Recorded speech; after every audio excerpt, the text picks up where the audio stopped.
If you can do a crap ton of volume, you're going to grow faster. I'd like to work towards getting all these sets to a 1 RIR or 0 RIR. Let's increase your intensity. So I want to kick things off talking about training volume. You would do what many consider to be high volume, even doing up to 45 sets of direct and indirect work on your triceps. Meanwhile, Jeff Alberts gets great results on what most would consider to be low volume. You've mentioned it's like the battle between Godzilla and King Kong. So, can you Mhm. talk through training volume in as much detail as possible? And really, in the lens of an intermediate lifter, how can they figure out what's the ideal volume for them for specific body parts? Yeah, I think the first thing I like how you teed it up talking about me and Jeff because it's really important that when we look to anecdotal examples of what people do, we always have to remember we're getting like a snapshot in time of what they're doing at a given moment. So Jeff is a lifter who will actively tell you that he is not necessarily trying to, nor does he always think, depending upon the day and where his head's at, that he can actually make progress right now. Okay. Um, he's in his mid 50s. He has musculoskeletal pain for having been lifting since he was a teenager. He's at the peak of his game, which is a lovely thing about natural bodybuilding, is you can sustain your best for years, even into your early 60s, as exemplified by folks like Marshall Johnson, still winning pro shows in their 60s, not Masters pro shows even. And he might have been a little bit better in his 50s, but he still looks damn good in his 60s, as an example. So Jeff has done higher volume and probably would do higher volume if he was to say, you know what, I'm going to turn over every stone. My body is responding well to this. I am not having a lot of family obligations and work obligations, and I have the competitive desire that I used to.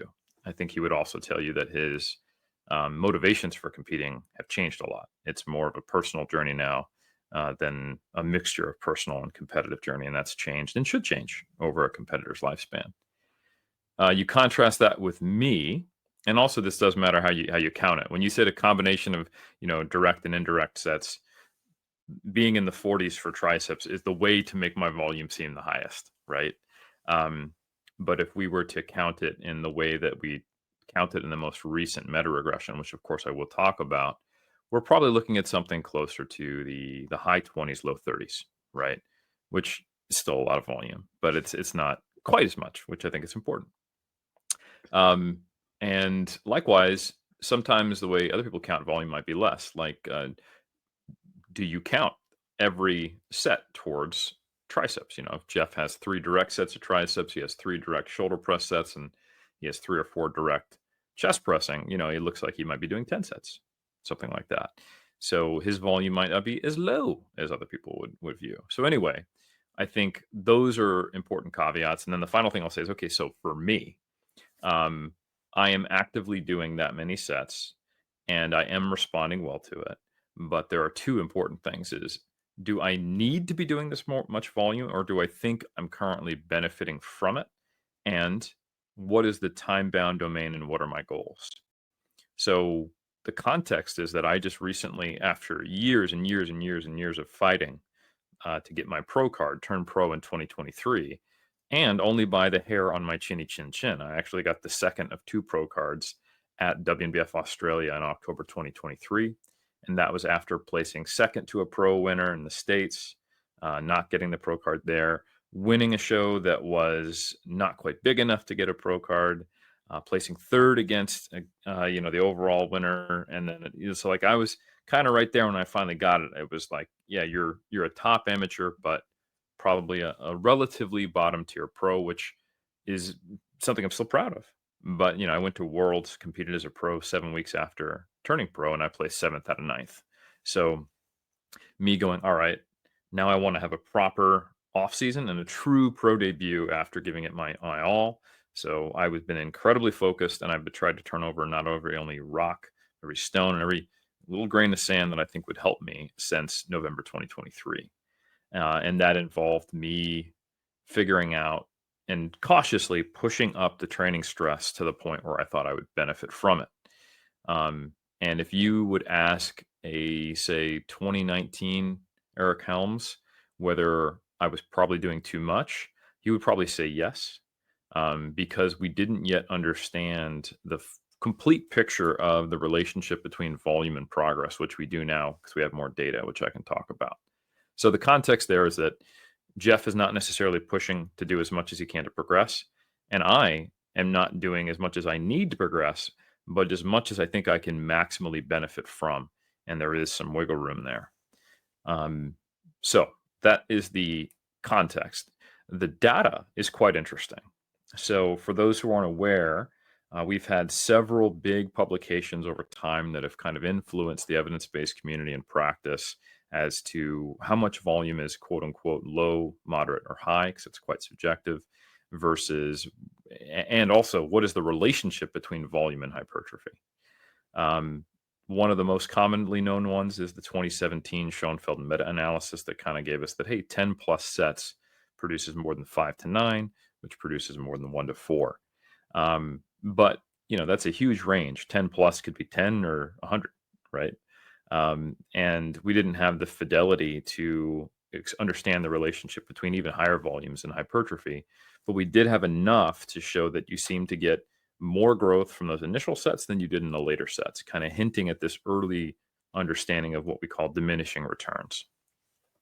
That expanded a little bit in the 2020 era. There was a Baz-Vol meta-analysis that specifically looked at moderate and higher volumes, and they found, at least for some muscle groups, that doing more than 20 direct sets, like for triceps, this is when you're counting kind of everything as a one-to-one, whether it's a bench press or a tricep pushdown, seemed to be beneficial. But didn't see that for the biceps, didn't see it for the quads, but it still kind of leaned in favor, although non-significantly, towards higher volumes. So there's this kind of general trend of, okay, higher volumes are good, but you're getting less and less and less payoff for it. And in the background, the anecdotal experience and the theory, the hypothesis that existed in the scientific community was that there's an inverted U relationship between volume and hypertrophy. And that persisted for until recently. And I think it probably still should persist, even though the data indicates something different if you look purely at research. And what the inverted U means is that there is a point where you do more volume and you're not getting a benefit. And there's a theoretical point where you do more volume and it actually is counterproductive. And the most recent data kind of challenges that, at least contextually. So there is a publication that is still being peer reviewed, but it is pre-printed, that is the largest analysis we have of volume, with probably the best approach statistically. And it was done fantastically well by the team over at Florida Atlantic University under Dr. Zerdos and Dr. Zach Robinson's purview. And this was read by PhD candidate or primary author PhD candidate Josh Pelland. And Pelland and colleagues, they looked at over 2,000 studies for the relationship with strength and 2,000 individuals across, I think, 36 studies and about 1,000 individuals for the outcomes related to hypertrophy across a similar number of studies, all that could establish the relationship between volume and hypertrophy. And the first thing they did was they said, you know what, in previous meta-analyses, everything was counted on a one-to-one basis. So direct and indirect sense were all counted as one. So bench press is a set for triceps, tricep pushdown is a set for triceps. And they said, you know what, we don't have to do it that way. And more importantly, we can take a descriptive and analytical approach to see what's the best way to count it. So they actually looked at fitting the model to the data first for even counting sets before trying to see what model best produced the relationship between sets and hypertrophy. And they used both indirect, direct, and fractional as ways of seeing what does the relationship look like. So direct would be that you would not count bench press for triceps at all. You'd only count direct work for triceps. So if you did 3 sets of bench, 3 sets of tricep pushdowns in a study, that'd be 3 sets for triceps. Counting everything would be 6. And that's how prior meta-analyses were done. And the indirect method, which they explored, different ways of fractional counting, the fractional method, which is different ways of counting fractional volume. They landed on a simple heuristic, which is, all models are wrong, but some models are useful. And if you're backed up far enough and you kind of don't think about differences between exercises, which of course exist, and how effective they are, then we can say, on an aggregate, on average, when we're looking at 1,000 people and various different exercises, the best way to represent what a bench press does for you compared to a tricep push down, or any multi-joint movement that is not primarily targeting that specific muscle group, would be to count it as half a set and to count the direct work as one set. So they found a much better model fit statistically looking at the indirect counting method, or the fractional counting method, which considers indirect sets as half and direct sets as 1-to-1. So a lot of context here, but the point is that we're getting closer and closer to having a more nuanced analysis, as well as having a larger sample size to pull from to give us this general relationship. The downside to that is that when we look at a general relationship, it is potentially less informative for an individual.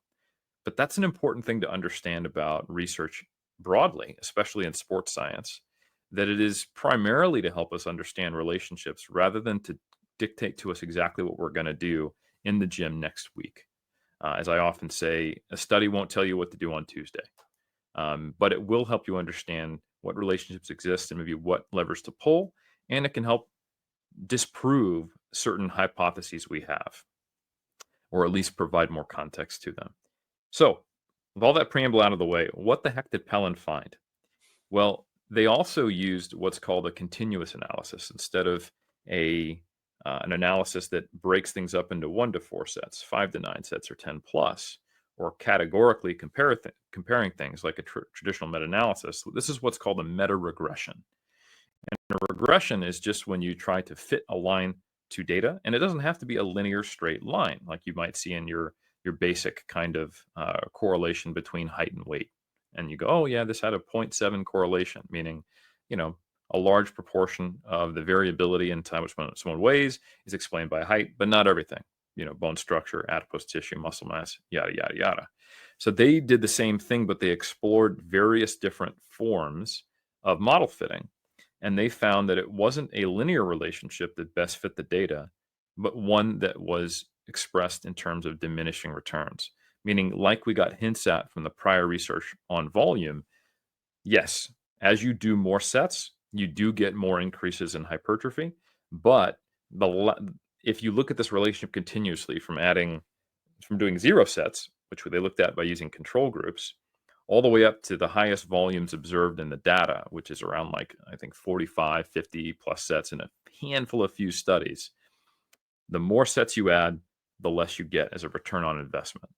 So from a time efficiency or a value per set perspective versus a black and white kind of optimizer perspective of what's the most bang for buck I can get, there's two different answers. If you said, I want to get as much hypertrophy as possible in the next 8 weeks, the answer is basically do as much as you have time for. And it's more nuanced than that. We'll get into it. But if the answer is, or if the question is, hey, I've got 3 hours a week to train, how much volume should I do? It would be, and how much would I benefit from? It'd be like, well, we'll fit it into that. We're not going to do more than that. And the good news is those first 10 sets are going to be way more beneficial than if you tried to go from 20 to 30 sets. They wouldn't have the same return on investment, even though both are 10 absolute numbers of sets. So that's kind of what we understand now. And the interesting thing is they did not observe an inverted U. So what that means is that in the context of research studies, I'm a lot less scared that there's this insidious drop-off and actually reduction in the rate of hypertrophy from doing too much. And as a coach, I know that's a thing, though. I've seen it, when people try to do so much and they just get so beat up, fatigued, they can't recover, and they potentially backslide. But the important context is that you always see that coming. It's not like this insidious thing that might be happening in the background. You're just doing a little more than you could recover from. So something that would be potentially stimulating more muscle growth, now that physiological process is dedicated to repair, recovery, and just trying to get you back to baseline. But you don't know it. If you just did 12 sets instead of 18, you'd be growing more, but you don't know it because you're growing in both cases. I'm less afraid of that happening. And now I much more think about, okay, if I didn't have tendons and a human body attached to my muscle, if I stimulated it more, it would keep growing and it would have diminishing returns. Okay. Right. That's kind of like an understanding from a physiological level, but I do have that. I do have to sleep. I do have mental stress. I do have a nutritional status. I don't have this theoretical perfect environment. And so while it's interesting, it's not necessarily the most useful information. And it's not that these studies are actually doing electrical stimulation of a detached muscle, but they are definitely an artificial environment. Even when we do a training study that is meant to be translational to practice, or that's meant to be a quote unquote applied study, there's an important context. And I think, Varun, if you don't have any questions yet, it might be useful to help people understand the difference between even an applied training study on volume versus what's going on in the real world. Go for it. Okay, cool. So in the real world, people, when they ask how much volume should I be doing, they're often asking about long-term questions like, what should I be doing for my career, or for the summer, or for this block of training, or I plan to start going to the gym. I don't have an end date in mind, and I want to get as big as possible for as long as possible. And yeah, I want to make fast gains, but this isn't me going, I'm doing a 12-week study, and I've volunteered at the University of X to do it. In a research study, when we are measuring hypertrophy, typically you'll see kind of three different approaches. We might have like a single muscle design where we're just having people come in and do bicep curls, which is almost always on untrained participants because a trained participant simply won't do that study if you tell them, hey, you can't do anything else. Or if we do have trained participants, we're giving them something to do after the biceps. We're going to observe it, or they do it on their own, but it's relatively controlled. And we're not typically going high volume there because we want to basically bargain with them to have them participate in the study as a trained participant, but not turn them off or have them lie to us and go, no, no, I'm just doing bicep curls. But they're like, listen, dude, I'm a lifter. I'm not going to just do bicep curls in your study. I went and did a leg day. So it's controlling, like, hey, we have a standardized program everyone does, and then we're manipulating bicep volume. And the only thing we measure is the biceps. We do that probably with an ultrasound in most cases. And sometimes it'll be in an MRI, but much more rare. And then depending upon what ultrasound setup we have, we're either looking at muscle thickness or potentially a panoramic view to get cross-sectional area. So we're looking at a specific region. This meta-analysis, or regression, I should say, was not on DEXA scans or body, like dunking to get a 2-compartment body composition model. This is looking at actual local hypertrophy changes. And that means that you don't put an ultrasound on every single muscle group in the body. And that means that the muscles you're measuring are the ones you're going to prioritize in training. So even in a study where, let's say, it's not the single muscle design, it's multiple muscle design, we're going to measure the quads, the triceps, and let's say the pecs. And these are muscles that there's been demonstrated reliability and good methods to actually discriminate changes over time. Some other muscles are harder to measure. You're going to have an unbalanced training program when you do that. They're going to be doing a lot of quad work. They're going to be doing a lot of bicep work and a lot of pec work. And then you're going to kind of have like a maintenance. Everybody gets the same protocol for hamstrings. If it's trained individuals and biceps and back, and if it's untrained individuals, you might not train it at all. So another piece of context is that these studies typically last between 6 and 24 weeks, with the vast majority of them being between 8 to 12. The average study length in this meta-regression was 10 weeks. So what this meta-analysis or meta-regression really tells us is the closest parallel to the real world is, what does 2 mesocycles of a specialization-focused training do? And what is that relationship? So if you wanted to directly apply this meta-regression, the question would not be how much volume should I do, Eric? The question would be, if I was going to run a specialization cycle on 1 to 3 muscle groups, what happens over 2 to 3 months, right? And then I can say, well, it's actually pretty clear. If you can do a crap ton of volume, you're going to grow faster. And there's also other things, like the data can only describe what has been done. So 80% of these studies are using some definition of failure. It's either voluntary or momentary, but basically training very close to failure. In the real world, people don't necessarily train to failure or keep training to failure as they increase volume. They kind of start to pace themselves, either on purpose. They go, oh, I'm going to do higher volume, so I'm not going to do a 0 RIR to momentary failure. I'm going to do a 1 to 3 RIR to make sure I can recover from this volume. Or involuntarily, they find themselves just kind of ticking the boxes. Like, oh man, this is a 2-hour session, and I just don't have it in me, whether I realize it or not, to push true failure like I was when I was doing half these numbers of sets. So already there's a disconnect, because in these studies, whether you're in the 10 set group, the 20 set group, or the 30 set group, you got a team of researchers yelling at you to go to failure, potentially actually pushing you to failure, and only counting sets when you hit momentary fatigue, or maybe even using a velocity tracker, or they're using a percentage 1RM rep target, which is going to have you close to failure. So there is an insurance policy that you're not pacing yourself, that we are maintaining a close proximity to failure, because in a lab setting, we are trying to control everything except for we basically want to have separation between the independent and dependent variable. We want to be manipulating volume to see the effect on hypertrophy. Everything else needs to stay the same. So we try to clamp nutrition, the time of day when you come in, the length of the study, exercise selection.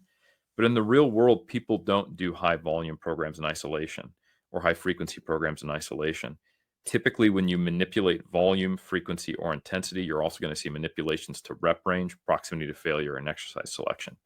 If you look at people in the quote unquote hit camp, their frequency differs from people in the quote unquote high volume camp. Their exercise selection differs. And it's not just a volume difference, but also intensity. They're going to and past failure. People in the volume camp, they might consider failure a 0 RIR or a 10 RPE, which is still being able to complete the last rep. So in studies, we isolate volume from everything else. And in the real world, our anecdotes are contaminated by these other variables. So how does all of that context is important. I was just going to say, how does recovery play into this? Because kind of just thinking in the real world, like I think, okay, if I'm doing 40 sets, I'm not going to recover and be able to do that next week with a reasonable amount of intensity. So is that not Well, here's the accurate, thing, or? well, I mean, I think your version of recovery, it's probably not the sports science definition of recovery, right? So the sports science definition of recovery is, can you get back to baseline and perform? And even if you can't, does that matter for hypertrophy?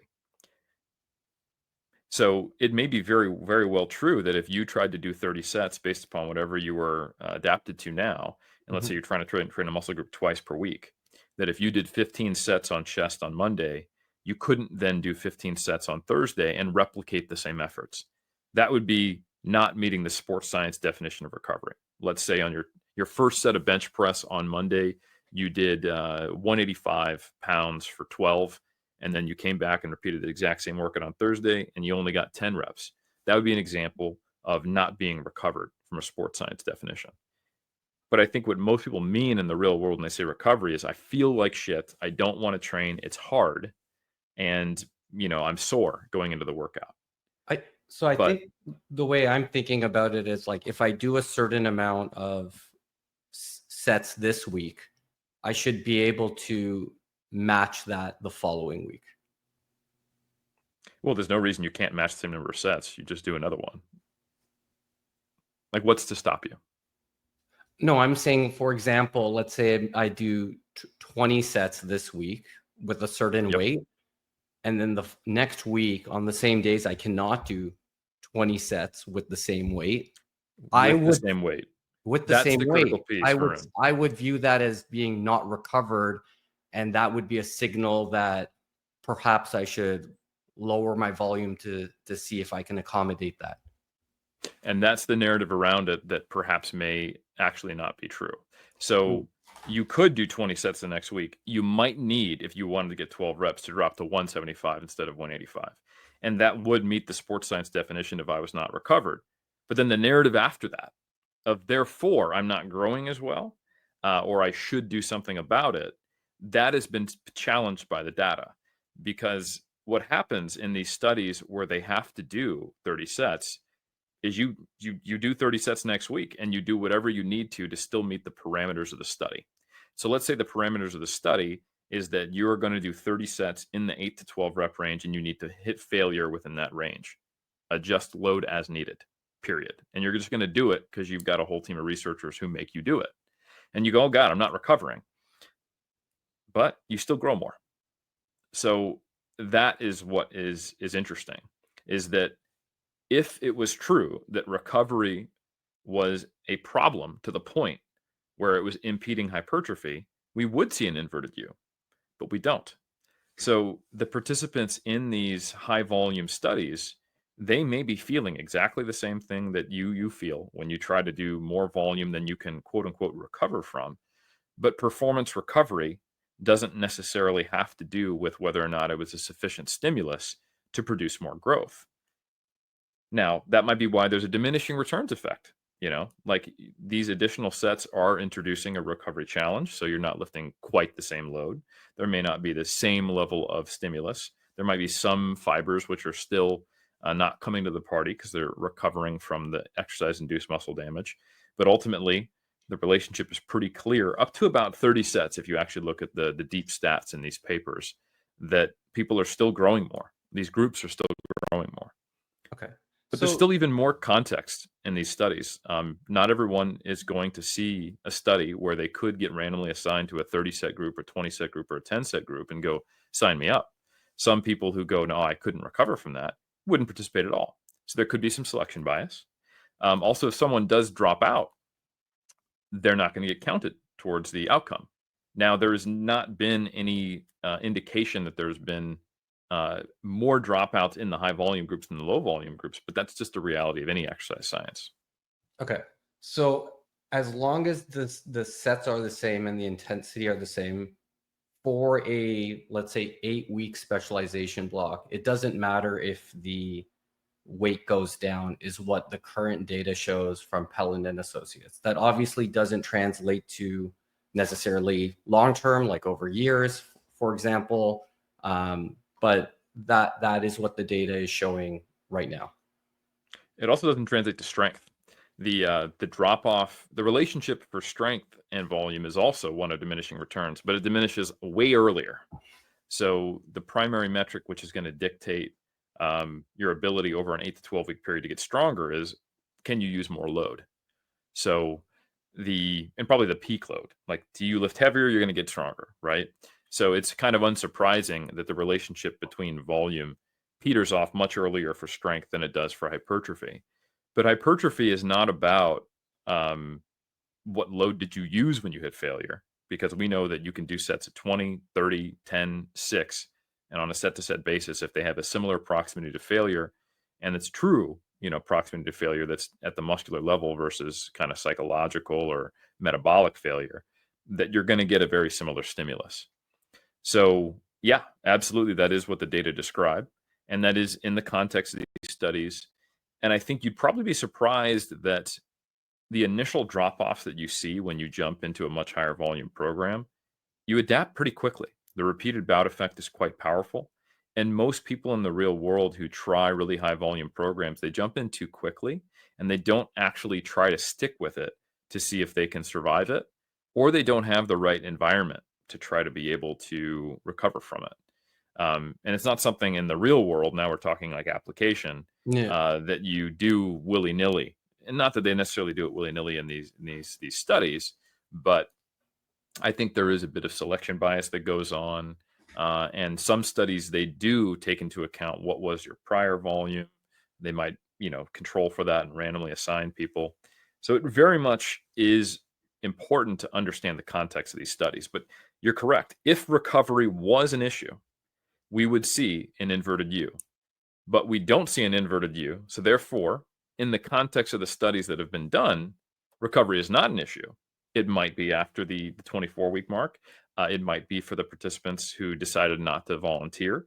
And certainly, we have less and less data in very, very high volumes because these are logistically challenging studies to do. So the uncertainty metrics, the uncertainty statistics Mhm. become broader and broader as you get higher into the sets. And I mentioned that the deep statistics don't indicate more than 30 sets can we confidently say is better for hypertrophy.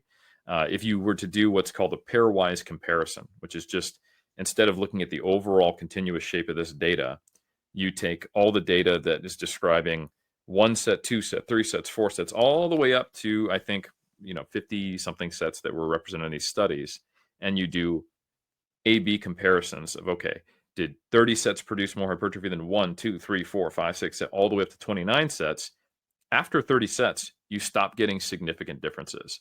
And that's not to say that the average value isn't higher of 31 sets versus 30 sets. It is, on average based upon the modeling data, but the uncertainty starts to increase. So I think the best interpretation of the data is that up to around 30 sets, based upon the fidelity of information we have, at the group level, on average, in the context of these studies, we have clear levels of certainty that that will produce marginally more hypertrophy. But whether that hypertrophy increase is meaningful and worth it is another question. The analogy I like to use, and it's an exaggeration, but I think it proves the point, is that I can go down to the beach with a cup and I can take a scoop of water out of the ocean, and there is now actually less water in the ocean, but not to any degree that matters. It is true. It's a true factual statement. So while it is true that 30 sets probably produces more hypertrophy than 29 sets, you're not going to know, and you probably wouldn't be able to tell. And in most cases, it probably doesn't matter, the distinction between 29 and 30 sets. But a description of the data is not necessarily the same thing as a recommendation. And I think that's where a lot of people struggle. They hear somebody reporting the outcome of the study and they go, oh, so you can do 30 sets now to failure? And I'm like, no, but that is what seems to produce slightly more hypertrophy to our ability to detect it in this study. It's the same thing with the distinction between, say, 2 grams per kilogram of protein and 1.9. There might be a little benefit there. You would never know it. And it takes us a meta-analysis of 2,400 people across 60 studies to detect it. So it's a question of, are you talking to a professional bodybuilder or are you talking to someone who wants to improve their fitness? And, you asked me this question in the context of an intermediate. And most of the time, I think what is going to constrain someone's ability to benefit from higher volumes is time constraints, focus, what they're currently adapted to, how serious about their goals they are, and whether they still actually enjoy training. So I think that's important. And there's even more context to it because there are times when the best answer for someone, because it's always in context of what they're currently doing. And often I've hit a plateau or I want to make better progress or I'm not satisfied. What should I do? Should I increase volume is often the question. And if someone is starting from a very low volume and they're asking, should I increase volume to make better gains? The answer might be yes. But if someone is at a moderate or high volume and they're asking, should I increase volume to get better gains? The answer might be no, and I might look at something else, like their proximity to failure, their exercise selection, because they're going to get a different bang for their buck because this is not a linear relationship. And it's hard for us humans to think in nonlinear terms. Like if you think, oh, I'm adding 5 sets, that should be a similar, result as far as what I'm getting out of it. Yeah, if you go from 5 to 10 sets, it's very different than going from 25 to 30 sets. And maybe if you are not making great gains at 25 sets, there are other things we should absolutely consider first before just piling on something that's going to be a minuscule potential benefit. Okay. I think that makes sense. So I'm just going to give you an example. You're coaching someone who does 10 sets across the board and they're making progress across the board. Do you still assess and manipulate things like volume and frequency and intensity based on specific body parts and their goals? Or do you just kind of let it go as long as they're progressing? And let's say they're progressing by putting more weight and reps with similar form on the same exercises, but there's no ultrasound. So we're not measuring like millimeters of muscle growth. Great question. So there's 2 key pieces here is how we're assessing progress, which I love that you pointed out, and then also based upon their goals. That key piece right there is very important. I think the other piece is also that they're not my goals, they're the client's goals. So this comes down to my philosophy of coaching, and I believe in autonomy supported coaching. So it's not my job to dictate to them how to do things. It's my job to help inform them of my knowledge in service of them reaching their goals and giving them my objective feedback while still being compassionate and all that stuff, right? So the question is how satisfied are with their rate of progress? And then is their level of satisfaction informed by their inexperience? So they have some unrealistic expectations. Is it motivated by fear and insecurity? Or is it grounded in reality? Do they actively think, I could be getting much better gains? It's easy I can get 10 sets done per muscle group training, 3 45-minute sessions per week. And I actually have the time in my schedule to come in a fourth day. And I have the time in my schedule to train for an hour and a half. And it wouldn't bother me at all. In fact, I would like that. I enjoy the gym. That's very different than someone who says, I've got 3 kids, a full-time job, and I'm barely getting through these 10 sets currently.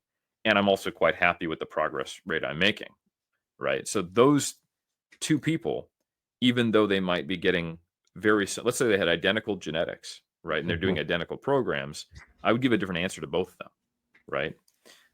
I think as a general rule, especially if your training is challenging, stimulating, and you're enjoying it, and you can tell that you're making progress, and you see that in the gym, then if it ain't broke, don't fix it.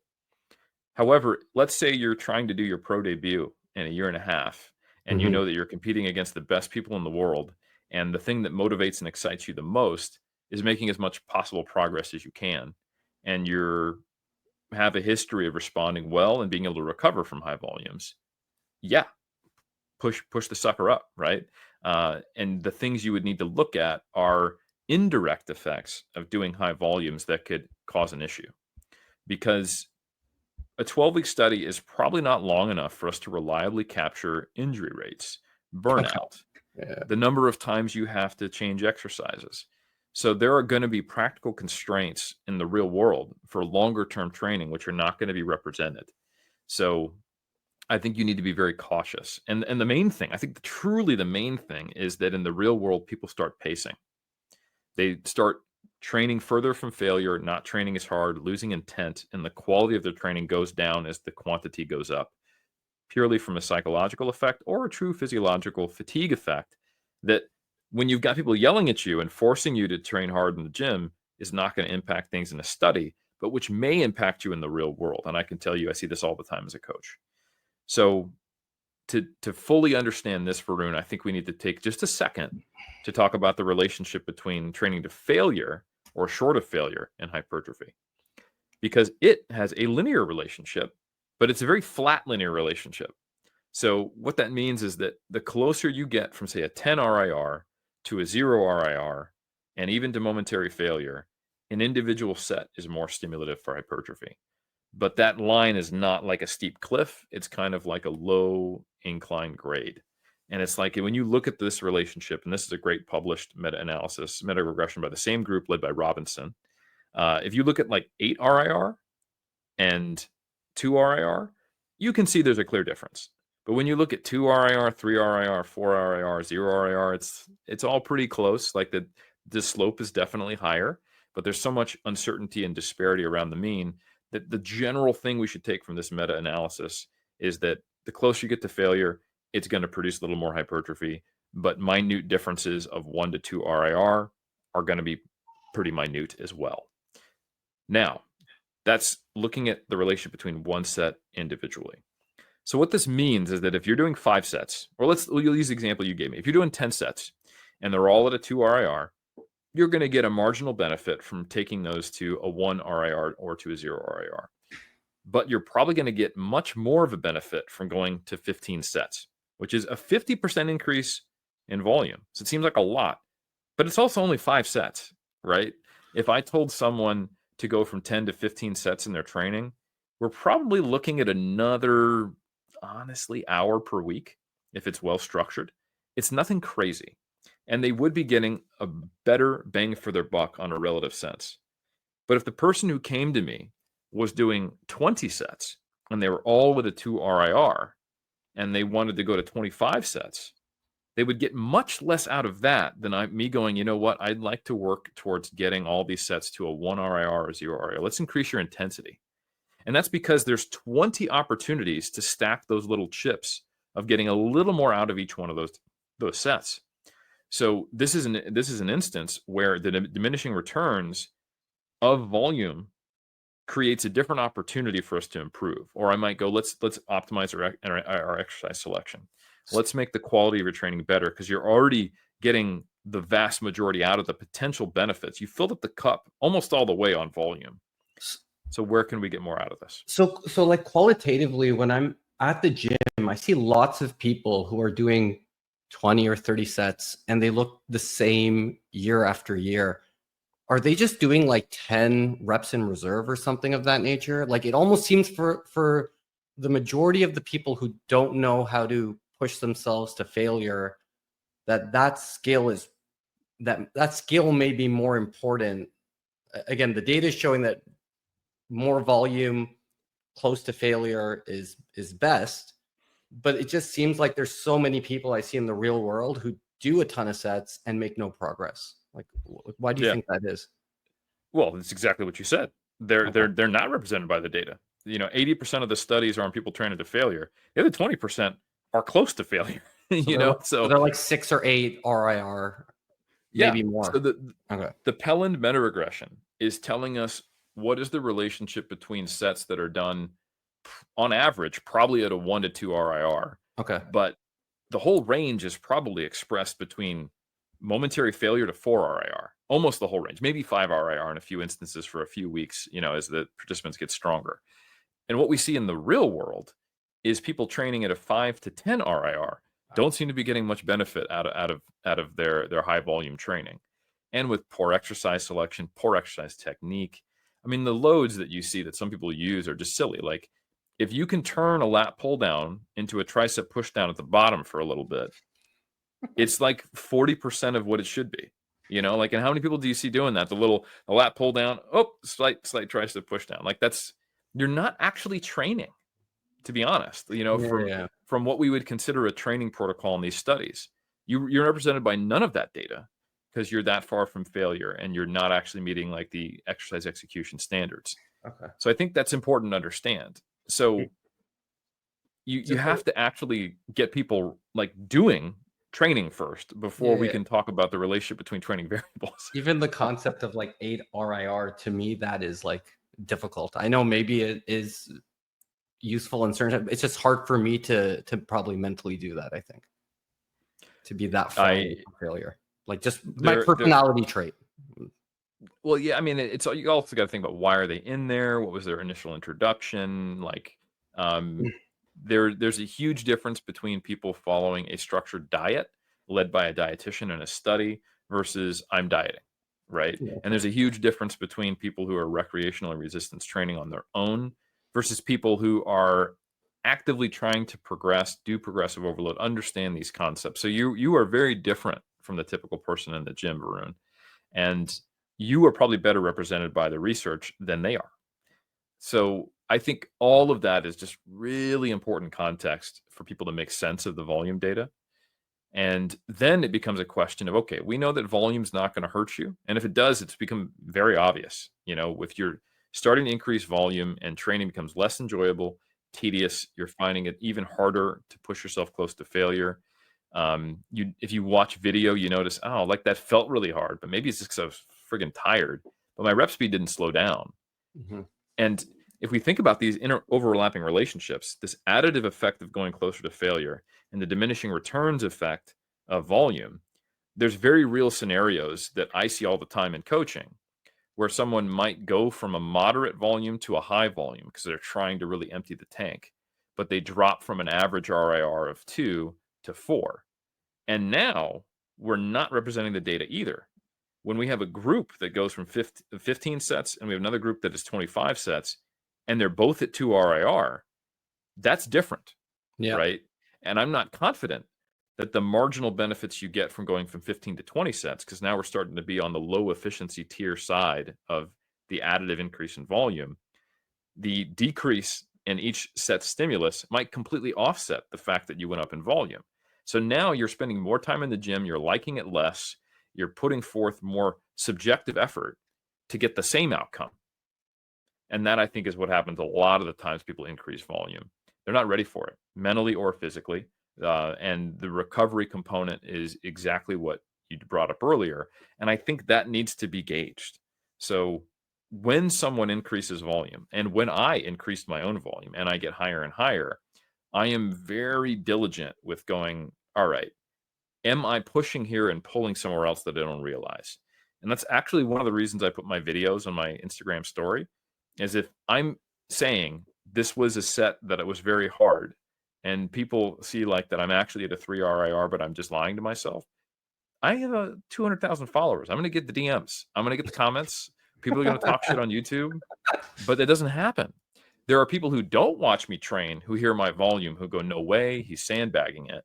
But anyone who's trained with me, watched me train, um, or knows me well, or goes to the same gym as me, they're like, that guy's training hard. And and I'm like, okay, good. Thank God. It's not just that I'm trying to get the accolades or appear hardcore. It's I watch my own videos to make sure that it did feel like the RIR prescribed. Then I regulate and I change it. Like, okay, that that actually felt harder than it was. I'm going to try to do another rep on my next set, or I'm going to go up and load. And I notice for me, there are certain exercises and in certain states where that does happen. Like right now, I'm in contest prep, I'm dieting, and if I'm doing a hard set of leg press on a day where I'm feeling fatigued, what I perceive as a 9 RPE or a 1 RIR is often actually, when I watch the video, maybe a 2 RIR or an 8 Mhm. RPE. So I will dig. I'll be like, okay, I don't think I can get another one. But, historically, I know I can get another one, and it helps me recalibrate. So I'm kind of adjusting my skill each time, and the video feedback, and Awesome. also I have a workout partner. So like, there's 3 days a week out of the daily training I do, where Mhm. I'm training with someone who's there, who's seen me and knows my limits and knows my capability. So those are really important things, and people in this study have that. They've got a team of researchers. They've got these protocols. They've got velocity trackers, so you have to kind of recreate some of those controls if you want to do high volume. And then you might find, I just can't recover from this. I'm not getting enough sleep. I just feel like trash, or I'm not motivated to do it, or I'm not enjoying my training. I don't have the same intent, or I keep swapping out RDLs for back extension. Yeah. Like all the things that occur. Okay. If those things were happening to me or a client, I would not do that high of a volume, because as you're pushing into these high volumes, you're getting marginal benefits. And if literally anything starts to change based upon these small potential benefits you're Mm. getting from hypertrophy, it might wash out that benefit. So if stress is higher, if it impacts your sleep, if it impacts your nutrition, you miss a meal because you're training 4 hours a day or something. Um, if your RIR, especially the most common culprit, is increasing, or if your exercise selection is being modified, or if you're getting sloppy with your technique, the juice is not worth the squeeze. And you Okay. should work on your current level of volume and increase the quality of it. All right. We've been talking about training volume for quite some time. I'm just going to switch topics here to something I think you'll find is fun. So maybe you can tell me, what is your Mount Rushmore, the four most underrated muscles for an aesthetic physique, but with the caveat that um, they might be underrated and things that you and your bodybuilding peers would pay attention to and appreciate, but Gen Pop might not. Okay, so the Gen Pop might not appreciate it. All right. I would say a big one would be the Terrace Major. Okay. That definitely goes on the Mountain Rushmore. I think the average Gen Pop person would probably collapse this into lats.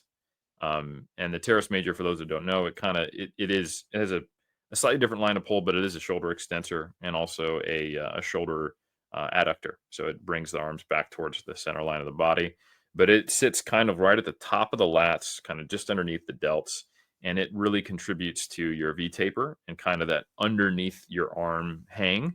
It helps you fill out shirts more. It makes you look much more like you're kind of like a kite. It makes your waist look smaller.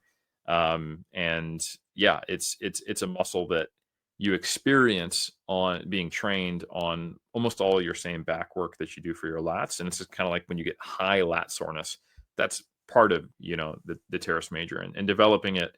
I don't think you necessarily, it's underrated because no one talks about it. It's not underrated because it's undertrained, because if Okay. you're doing your back work, it's probably getting hit. So that's the first one.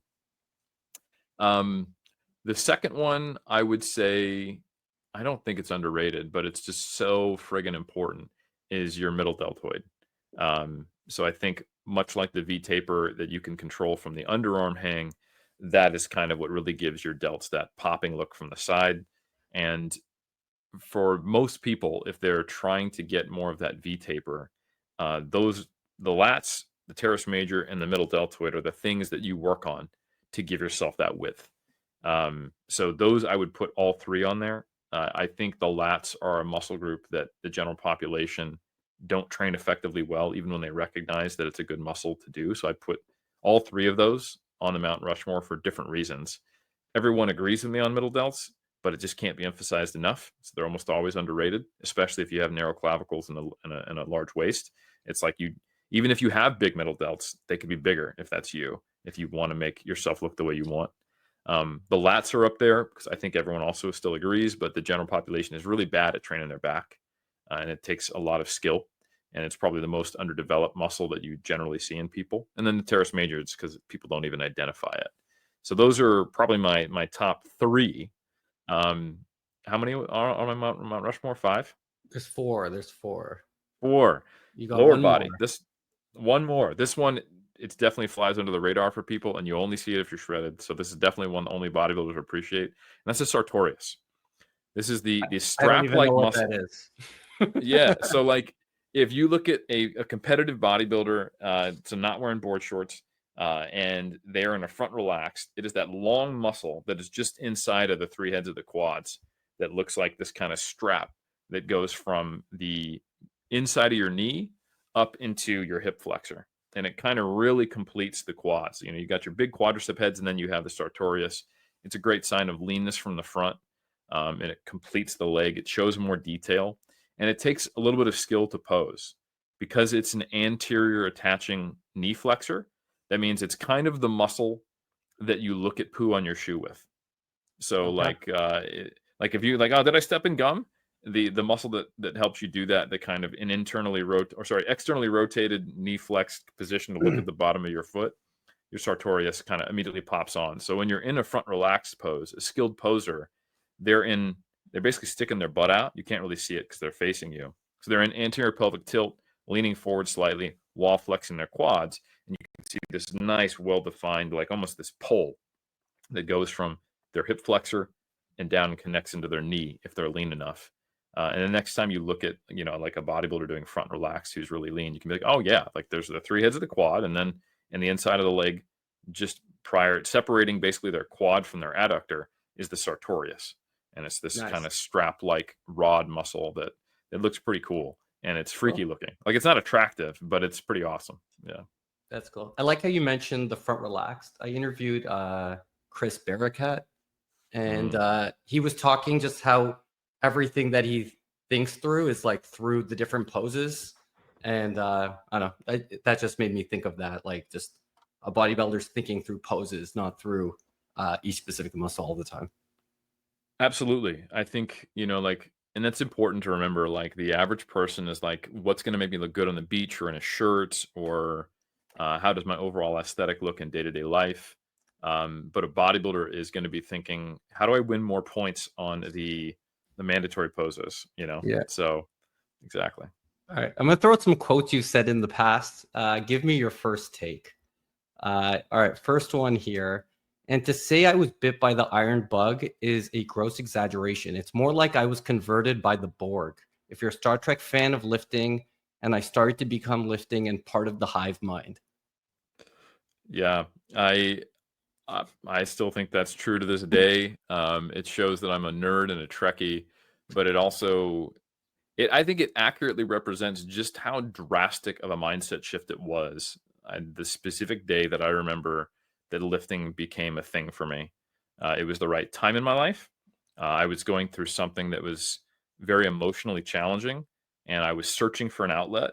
And it was the perfect combination of, I'm going to be frank here and maybe a little negative, like self harm.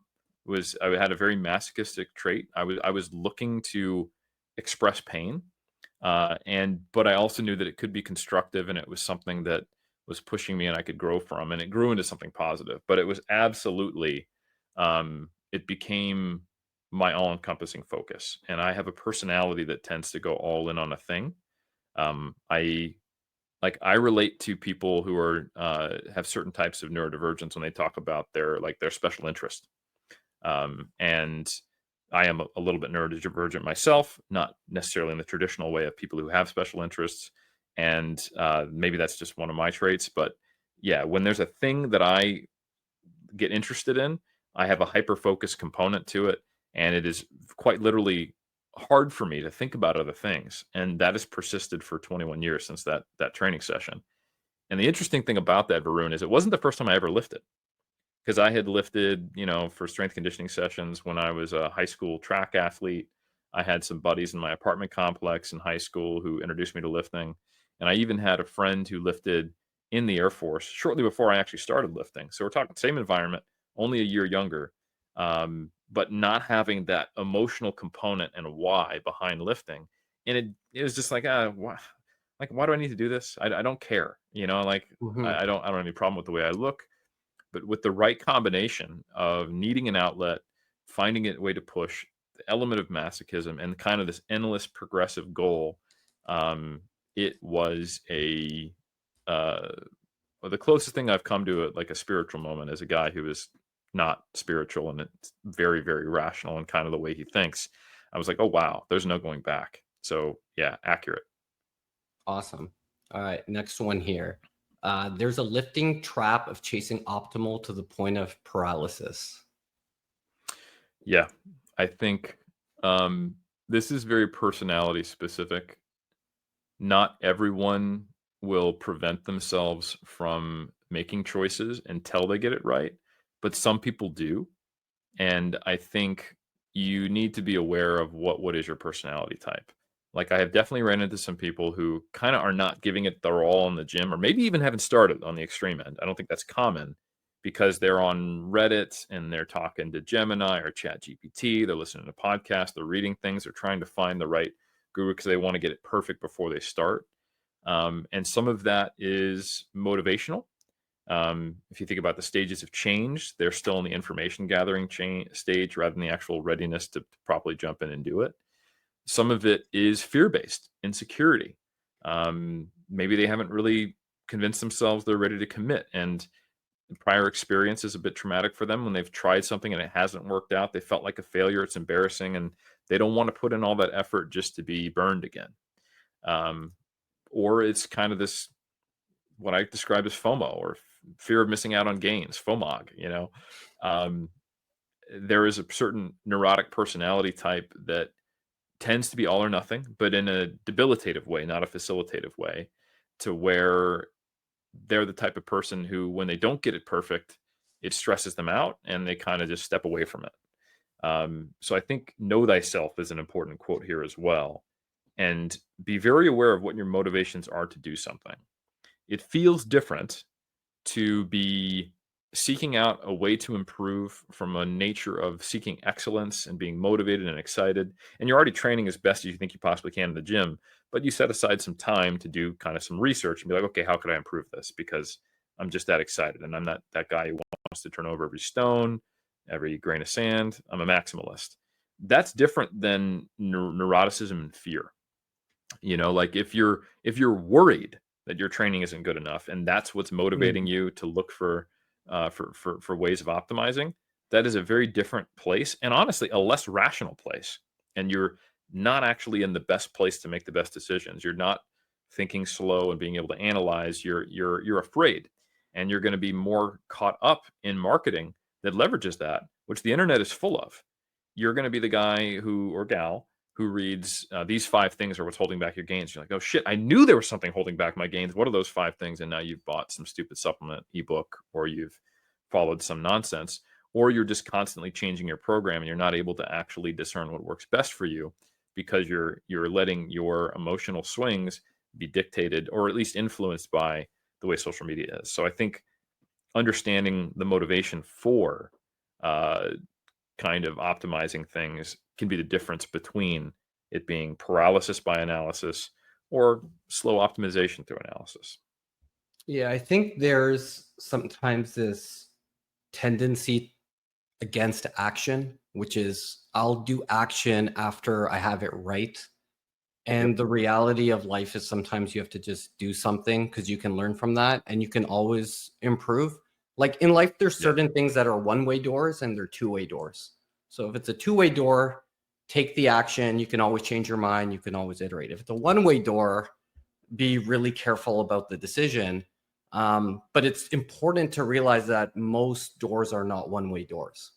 So just kind Yes. of be aware of what type of decision is this. If it's just like my training program, I don't know how many people have messaged me for like custom programs, and I'm like, I don't do that. Like, go on Boost Camp, find one. Like, it's 80% good enough, and then iterate. Like, it's not that crazy. Fail forward. No, I need a Exactly. custom program. I'm like, why? And and honestly, like even when I write a custom program for one of my clients, I tell them, here's the first draft. Let's walk me through the first week, how it went, what fit, what didn't, and we'll keep customizing. And then of course changes 3 months from then anyway. And you can do that on your own. You don't need me to guide you. And you're right. This is not signing on a home. This is not, purchasing a brick and mortar and signing on a partner or signing an endorsement contract where Mhm. you look up the market changes and you've lost your nut. Right. Yeah, This is you're training progressively regardless, and it's an 80% good enough program, and you're not going to even know the difference. And maybe you can find some ways to improve it over time. Exactly. yeah. So just have the right mentality. Especially people get really dug up on YouTube and Reddit and Hmm.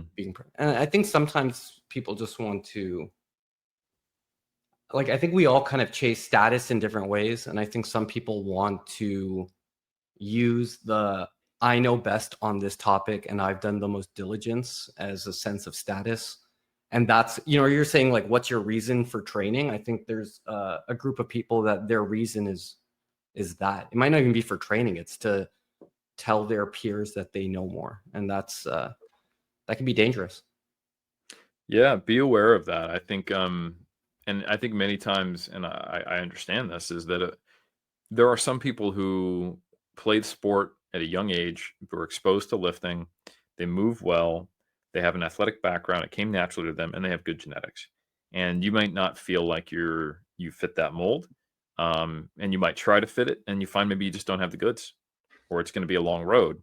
But you can be the guy who everyone thumbs up and requests questions of, and they appreciate your comments. They come to you for your advice, and you get to be kind of the person with a lot of knowledge in your group.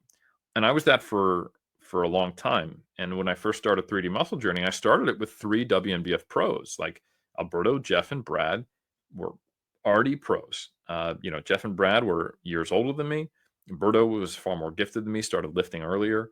And if I had compared myself to other people in a similar level of genetics, talent, and time in grade, if you will, I'm doing great. But I was comparing myself to them, and I was comparing myself to Mr. Natural Olympia or WBF World Champion.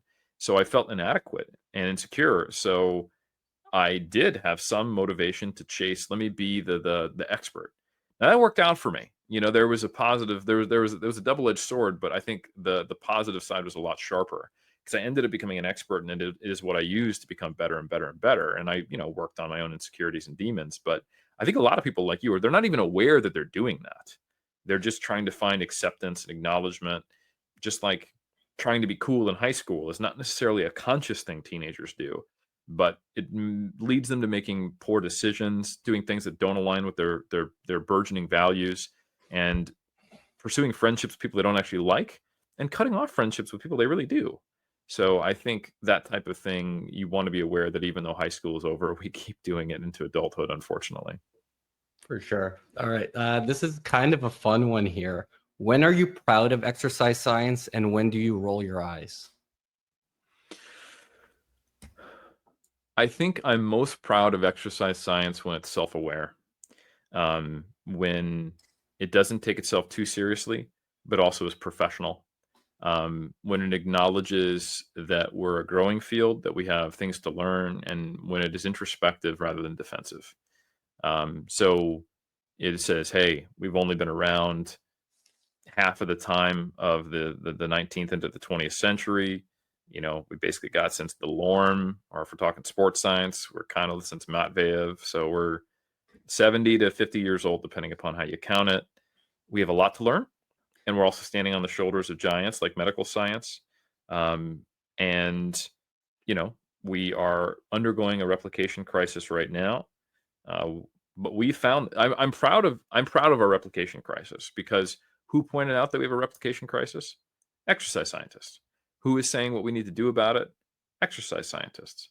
Um, And I'm also a little bit discouraged by it because there are ways we could have avoided this. We could have learned from social psychology. We could have thought that maybe we should embed, better statistical knowledge in people doing it. Um, but also at the same time, we valued different things initially, and like the typical YouTube critique of exercise science is way off mark. That we don't know anything about the real world training. In reality, most exercise scientists are just obsessed lifters or exercisers, whatever their focus is, who are like, oh, I want to not only do this in the gym or, on the bike, I want to also study this for a living. It's the rare person who doesn't train who's also an exercise scientist. So I think it is basically the humility and the desire to improve from the inside that I like the most.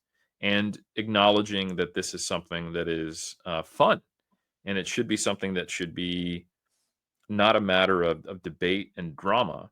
But I think the best science communicators in my mind, are the ones who are not necessarily fighting a war, but they are leveraging curiosity. Like, because of the abundance of information and social media, and the fact that a lot of people are selling stuff in the wellness and fitness space, um, many science communicators have found them in the place of being the self-righteous guardian of truth and needing to be the debunkers.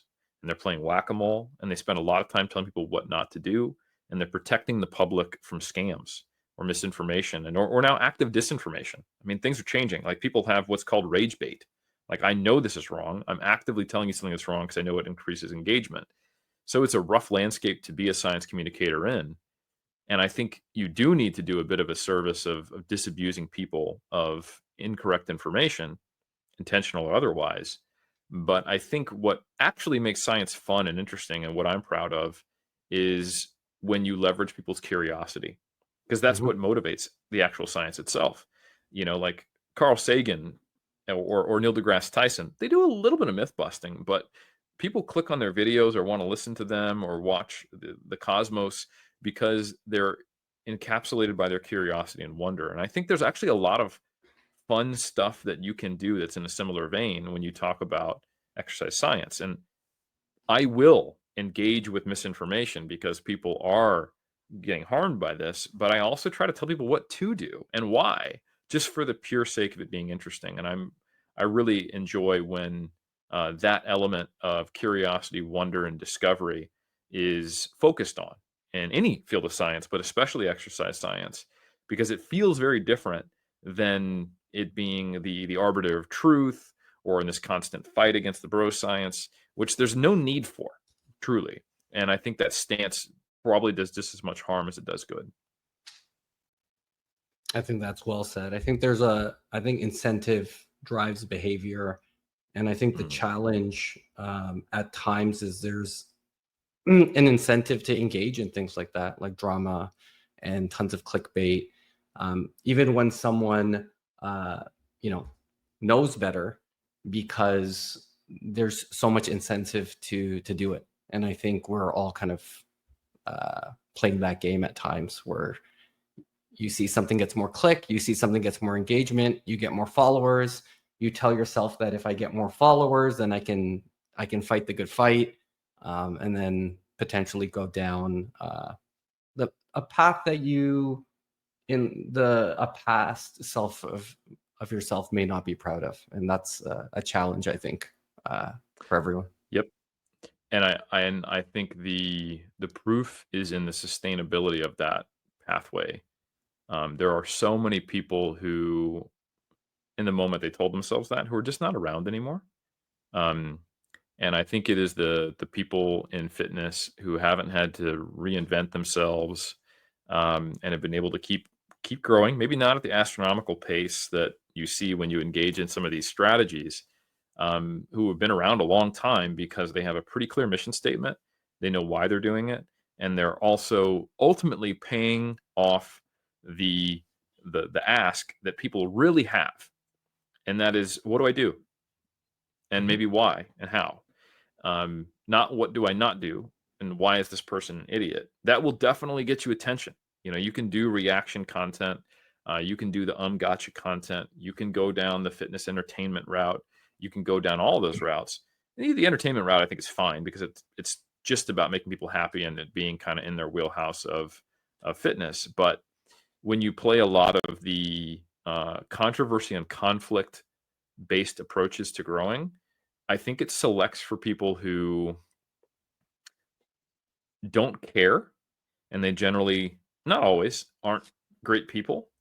Because if you don't care at all what other people think about you, that is in some ways emotionally healthy because you only let the people who know you well. Like the best version of that is, I'm only going to take advice from people I respect, and like I have to kind of rise above the perception because not everyone truly knows me, yada yada yada. But I think far more often, if someone is willing to put out purposely wrong content or heavily clickbaited content or controversial content, they're just not very conscientious. They don't necessarily care about their impact, and they primarily care about how do I advance right now. And they're also short-term thinkers. So Mhm. you kind of have these perennial online narcissists who are very, very common in our field who can keep doing that. But even they eventually burn out because the drama or the conflict causes issues, or they're chasing these trends to the point where an authentic version of them is not actually doesn't exist. Their personality and their decisions are manufactured by what is going to get them clicks, and it takes away from their credibility. So if they ever did want to lean into, let me just give solid information, they're untrustworthy. And frankly, they probably are untrustworthy. So people who do want to play that game of, okay, I've got to cater to what the algorithm will reward, they kind of have to purposely opt into just the ones that still align with their values. If they try something out and they walk it back, that's fine.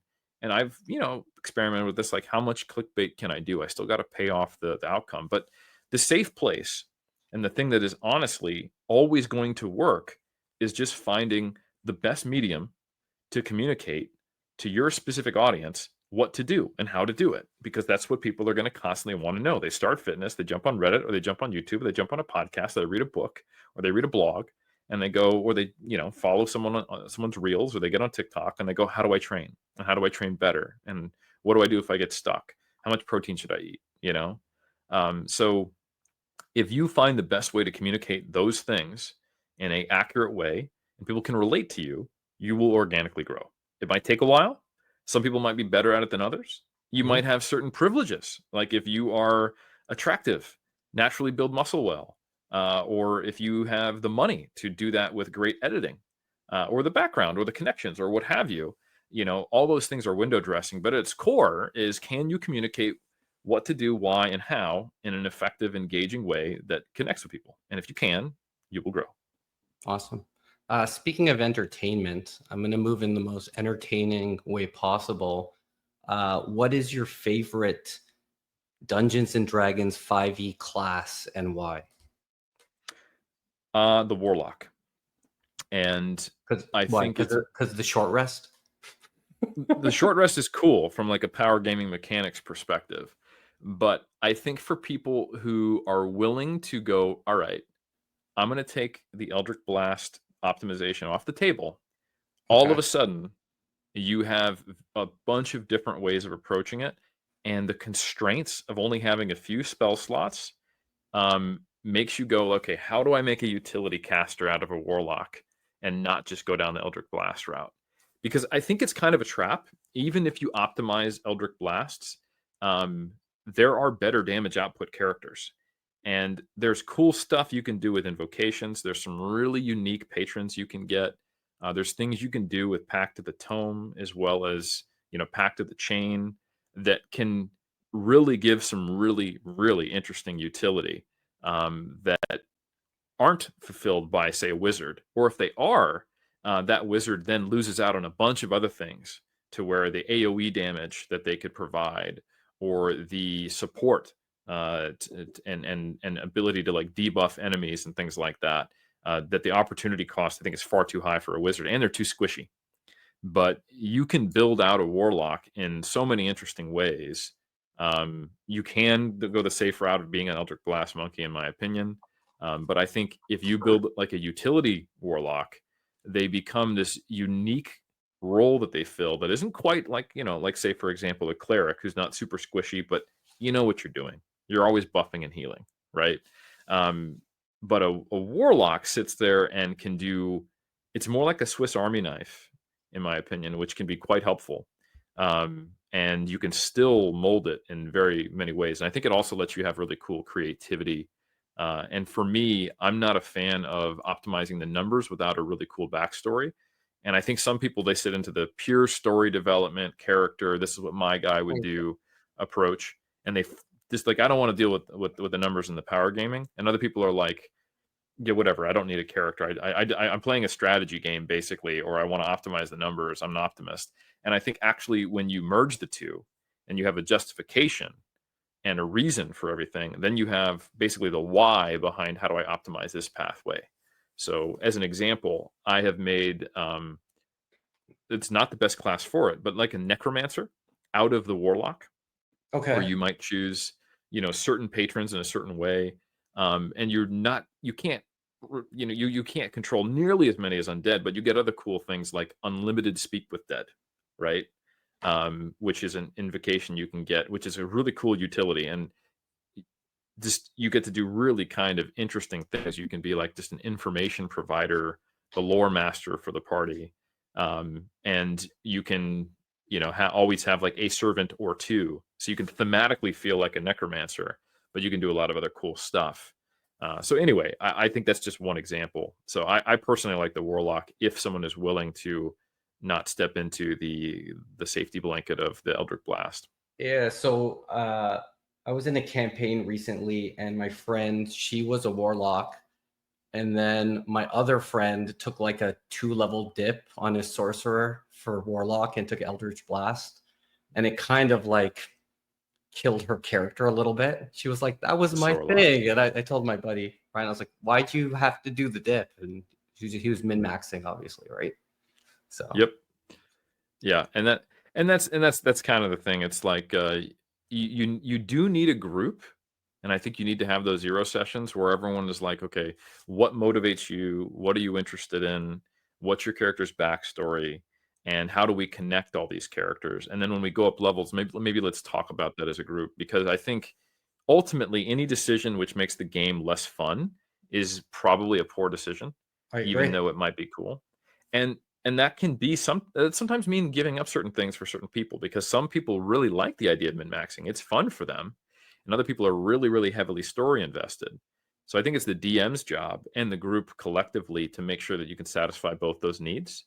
Yeah. Um, so So like it breaks immersion for the story person to have a min-maxer who doesn't even give a shit about their character's name, you yeah, know? something we did a while ago was just like, hey, everyone needs to be kind of like good characters and kind of be on the same page and have a reason to be on the team.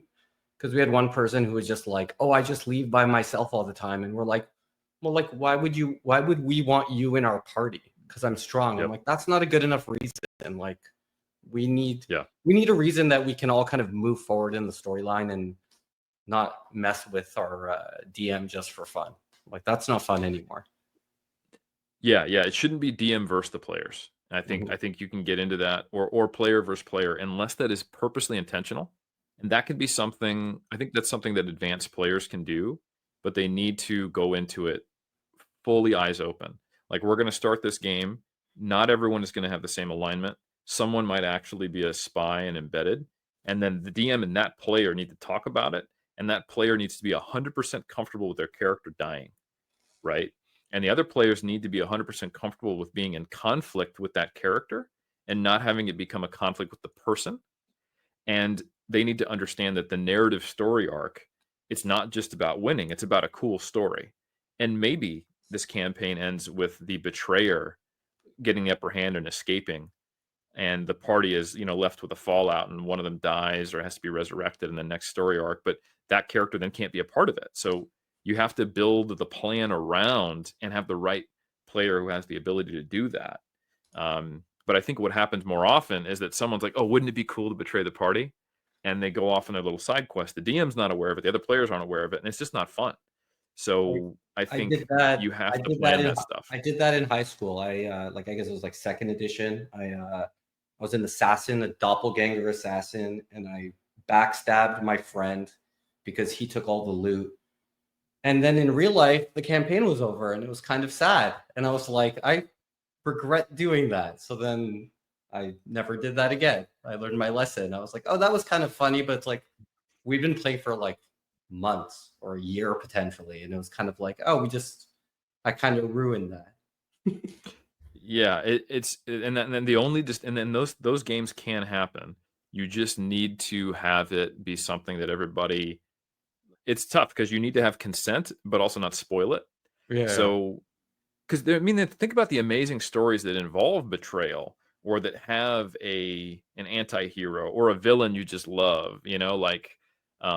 There are some great movies where you know Oh, that you see it. somebody. I got Sauron there. I got Darth Vader. I root for bad guys quite often. So do I. I love playing bad guys, and I think the key piece is they need to have a realistic motivation. And then if you're gonna play a bad guy, you need to know that what is your optimal outcome? It maybe is that you got so close to taking over the world, and then your hubris, betrayed you. Um, it's really not a satisfying end, and then the world was covered in skeletons forever. Like that wasn't like it's kind of not what you want. You want to get to your peak ha moment. Everyone be like, "Oh shit, you were the bad guy," but then you need to be okay with dying. Like that's kind Yeah. of Bad the guys way live. for the campaign to continue. Yeah, exactly. Right. So, or you get to be the persistent evil one, like you get foiled, you go away, you come back. But then it's very difficult to have a consistent role, and that's why that role is better fulfilled by an NPC. So, I have played bad guys in stories, but I sit down with the DM and I go, right. So let's talk about when I die. Like this is, like, and when do I become the big bad? When do I pull the betrayal, or do I get taken over? And then the trick is to also not let it become just so about you. You have to still make sure everyone else is having fun, because if everyone else is sitting there like, oh, here we go, we're on the narcissist trip with the one bad character, like you're so special, then that's not fun either. Yeah. You sound like a DM. You definitely DM. I can tell by how I, you speak. I have, You yeah, have. All a right. I'm lot, gonna a lot. finish things. I can tell. Yeah, yeah. You sound like my friend who's always messaging me about things. I'm gonna finish things off with a deep cut here, and Let's do I'm it. gonna throw something on the screen here. Tell me what track means more to you Oh my here, god. War or the 19-man mass hysteria? Wow, that is a throwback to the thing that bit me before the Iron Bug, which was hip hop. And I would probably have to say that the Mass Hysteria collabs meant a little more to me, even though shout out to my boy Ben Grimm and everybody from IMA from back in the day. And the reason is that Mass Hysteria was basically everyone who was recording audio who was at least decently half good with a half decent mic on the bboys.com forums of that era. And as you can tell, it was only 19. I think that might have been the first Mass Hysteria. The second one had a few more. And it was people from the UK, from the US, from Canada, all over the show. Um, and this was in an era where most rap battles online were typed out because it was like Yeah, text 2000. battles. Yeah. Yeah, it was like tech C's, like 2001 to 2006, 7, 8.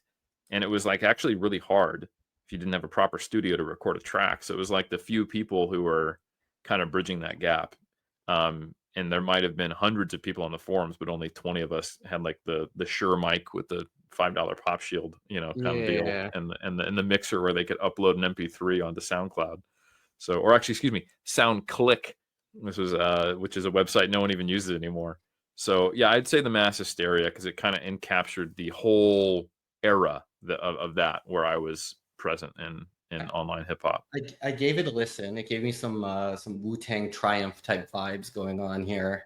Everyone jumping 100%. in, and I don't know if you know the connection here. I don't think I've talked about this, but in 2007, I invented the website letsbeef.com, which was the You first told me that. yeah, which was the first website where you could rap over beats streaming. So before that, you would have to like record a whatever, like a cipher or a diss track, and you'd have to upload it to these sites.